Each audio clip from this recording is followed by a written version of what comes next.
Last summer, I bought a Honda CRF 300 and set off on an off-road adventure with no previous experience going off-road whatsoever. I discovered that the most dangerous thing wasn't the trip itself, but instead coming home in one piece and thinking, if I can survive that, what else can I do?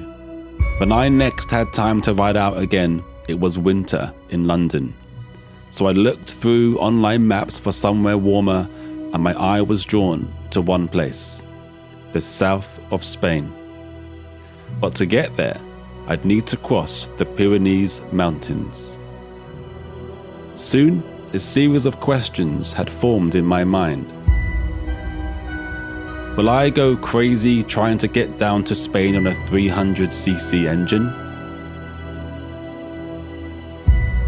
How cold does it get when crossing a mountain range in winter?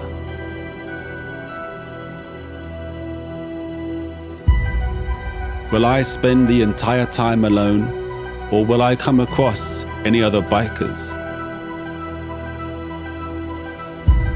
And if I do survive getting over the Pyrenees Mountains, what will I find on the other side?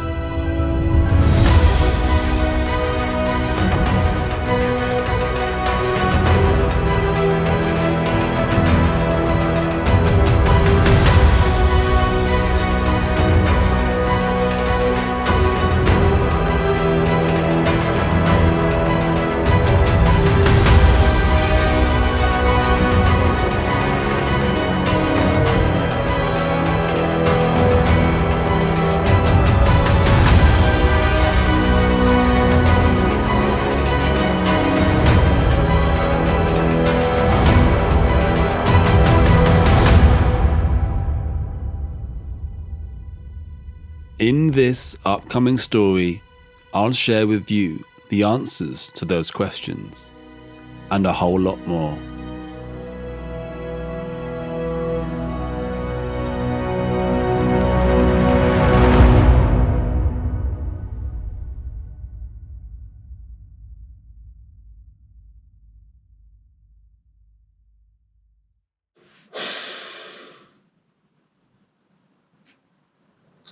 Everything that could have gone wrong today went wrong and then got worse.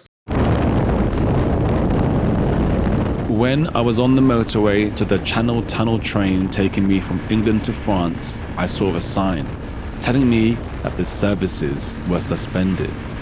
When I arrived, I learned that there had been a strike. It was so sudden and unannounced, the strike, that there was a train that had already left Folkestone going to Calais, and it had to go back. It was that bad. No one knew what was going on. After queuing for ages with all the other travellers, I get to the front and they give me a 24-hour ticket and tell me to come back tomorrow. So I got my phone out and found there was a ferry leaving from Dover just 10 miles away. But getting there was going to be a whole other problem.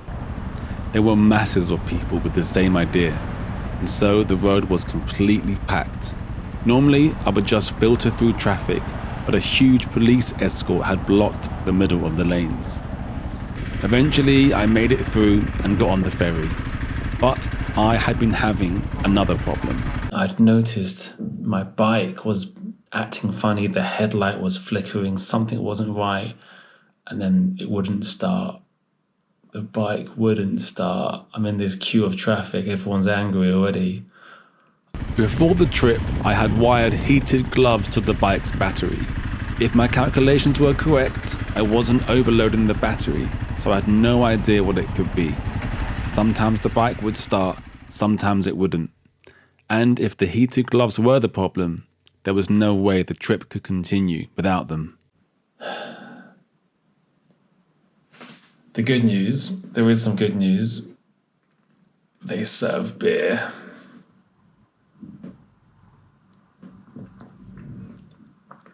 Oh yeah, that is helpful. The way that I'm feeling right now and how terrible this trip has been already, and the fact that I've been wondering what the hell am I doing going in winter. I'm starting to wonder if I should just turn back and just call it quits. It's so stressful, especially on a bike, just going through traffic, and you can't get your phone out to check. There's no one with you as well to help you out. It's just you. You can't even leave your bike alone for a second because someone might just take something. Sometimes you just need a bit of help.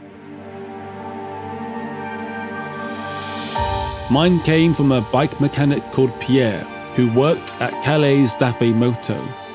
He spotted the broken screw on my battery terminal, and after he changed it, everything worked perfectly. It was Friday the 22nd of December, and I needed to ride 1,000 kilometers to Toulouse, to the only shop I could find that would be open on a Saturday before Christmas, change out my worn-out stock tires, and then get over the Pyrenees Mountains into Spain to find somewhere to spend Christmas Day in just 3 days' time.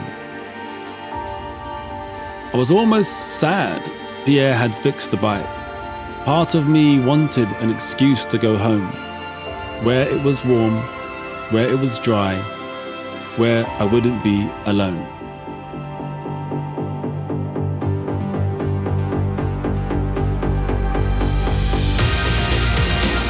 But goddamn, at least I was out there. I wasn't at home wasting my time with nonsense and doing all the things I've done many times before. It was just me and my Honda, the bike which I planned to sell after my first trip but couldn't bear to part with. Together we rode out into the unknown. When I told people my plan, most warned me against it.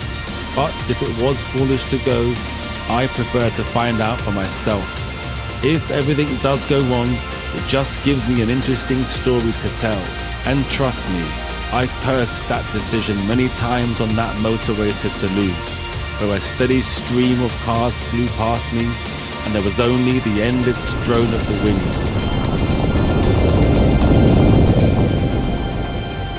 But after Toulouse, when the Pyrenees Mountains finally came into view, I began to feel excited. Let's do this. I'm ready.